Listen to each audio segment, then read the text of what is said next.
A maior parte dos vídeos que a gente viu até agora, a gente trabalhou com o modelo de threads genérico. Cria threads quando elas são necessárias. É interessante a gente saber que existe um modelo especializado que se chama Fork Join, que se adapta melhor e simplifica algumas tarefas em termos de programação paralela.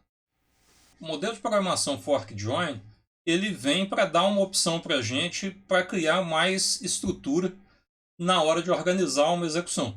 A gente tem um modelo de threads genérico e a gente tem um modelo Fork Join que vai dar para a gente essa estrutura extra para simplificar um pouco o trabalho em certos casos.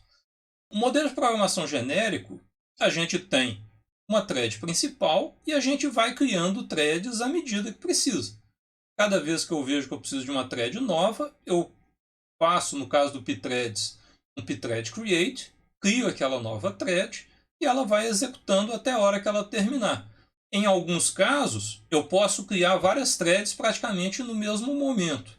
E a gente chama essa criação de threads, em geral, como um fork.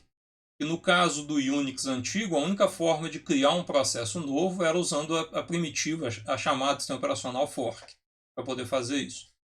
A gente faz os forks, cria várias threads para execução, e a gente, quando usa pthreads e faz um pthread join, a gente está dizendo que a gente quer agora esperar até que uma certa thread termine. Então o join é uma forma da thread que criou uma segunda thread esperar pela terminação dela. Então eu sei exatamente a hora que aquela outra thread terminou. Eu não sou obrigado a esperar por todas as threads. O sistema de pthreads tem uma chamada detach que permite eu dizer que, olha, essa thread aqui vai executar até a hora que ela tiver que executar e eu não vou ficar esperando por ela. Então essas threads não precisam necessariamente de voltar para se unir à thread inicial. Eu posso criar threads em qualquer momento e algumas vão fazer join e outras não vão. É uma escolha do programador. Esse é um modelo que a gente chama de modelo genérico. E quando é que a gente adota esse modelo? Quando a gente tem aplicações que têm uma estrutura muito dinâmica, que depende dos dados, eu só vou saber que tipo de tarefa que eu vou executar em tempo de execução e coisas do gênero. A gente já viu em outro vídeo o exemplo do cálculo da figura de Mandelbrot, onde eu só vou saber quanto de processamento que cada região tem na hora que eu começo a processar aquela região. Ou no caso de aplicações que usam árvore de busca exaustiva, que eu também só vou saber o que eu vou fazer em tempo de execução, e aí eu vou assinalando tarefas para as threads que estão disponíveis.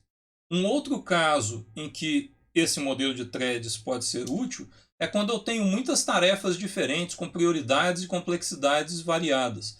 Por exemplo, imagine que você tem um jogo do tipo primeira pessoa, de atirar e tal, que você tem um labirinto e você tem alguns monstros dentro desse labirinto que estão lá se movendo.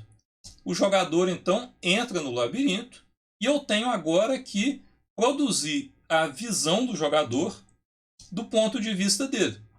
Então, o que eu vou fazer? Eu vou avaliar o que está no campo de vista dele, vou verificar, então, que o monstro 1 está no campo de vista dele, mas os outros dois não estão. Então, o monstro 1 vai ser alta prioridade. A thread que representa o monstro 1 vai ter que ser executada com mais frequência para eu ter melhor qualidade no que eu vou mostrar para o jogador.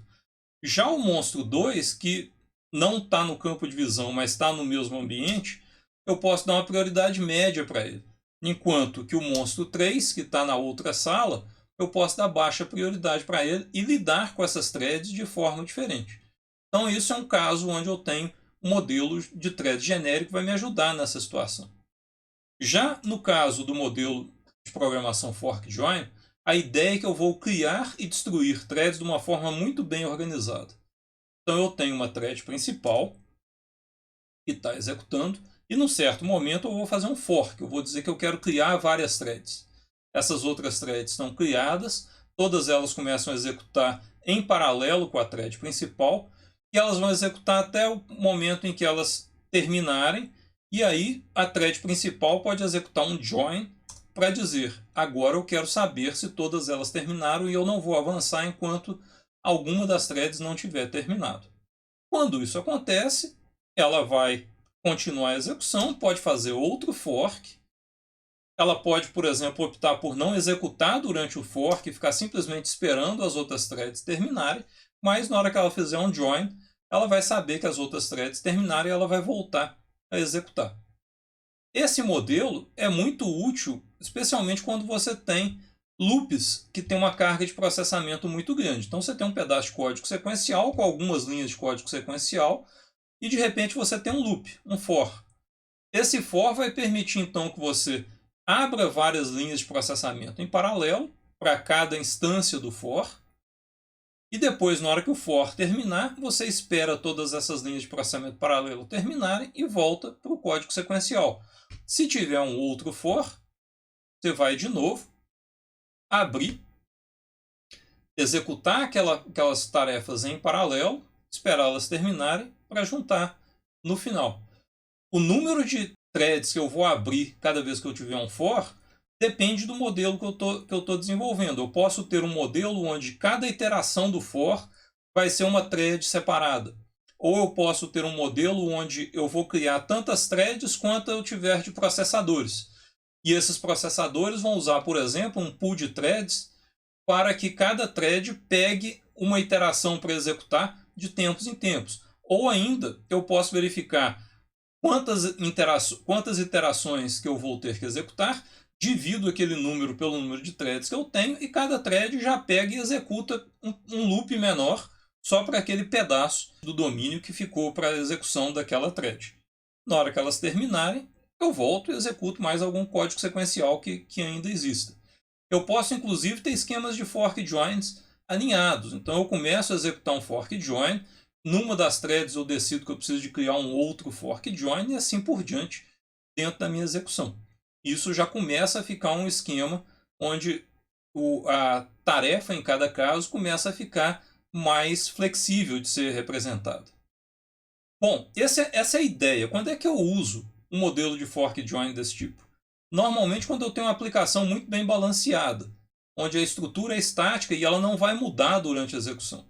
Então eu tenho uma matriz qualquer que eu tenho que processar e eu consigo separar essa matriz em 3 partes, por exemplo, e cada uma dessas partes eu vou executar com uma thread separada.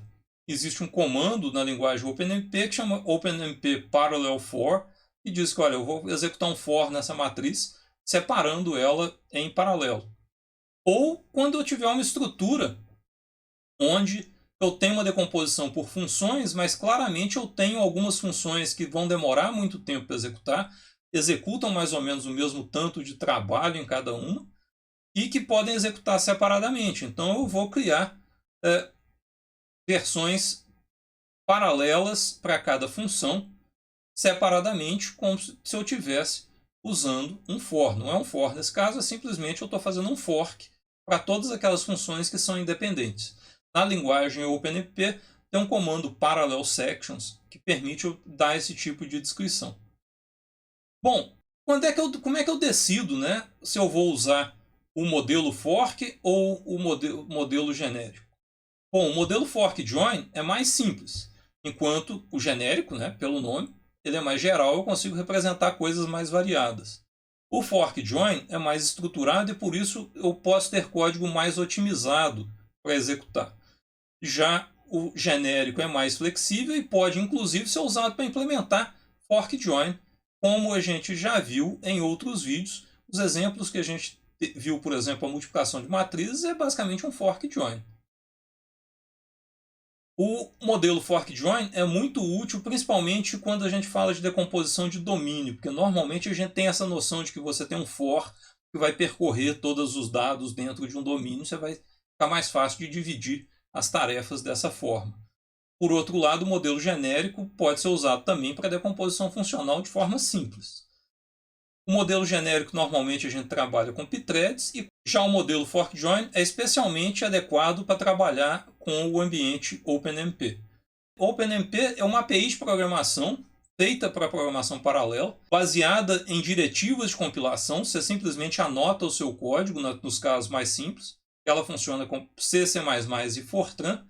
E ela é focada exatamente em paralelismo de dados, porque ela trabalha com o paralelismo do tipo fork join.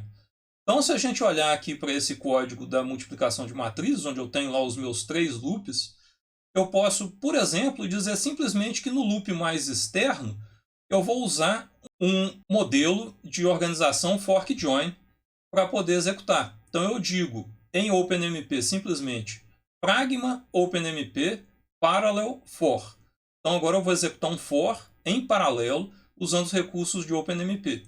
Nesse caso, o private jktemp tem a ver com as variáveis que vão ser usadas dentro desse código. A gente vai ver mais detalhes disso em um outro vídeo. Mas a ideia aqui é que simplesmente colocando essa linha no meu programa, eu deixo de ter um programa sequencial e passo a ter um programa que está executando no modelo fork join. Na hora que ele encontra aquele pragma, ele dispara várias threads que vão executar esse loop mais externo de forma paralela até terminar todas as iterações do loop mais externo. Quando ele terminar, ele volta a executar sequencialmente. Como eu mencionei, a gente vai ver mais detalhes de OpenMP em um vídeo separado. Por enquanto, é só para a gente ter essa noção de que esse modelo fork join, ele não só ele é mais simples de trabalhar, de enxergar o paralelismo, como tem um modelo de programação específico para trabalhar com ele.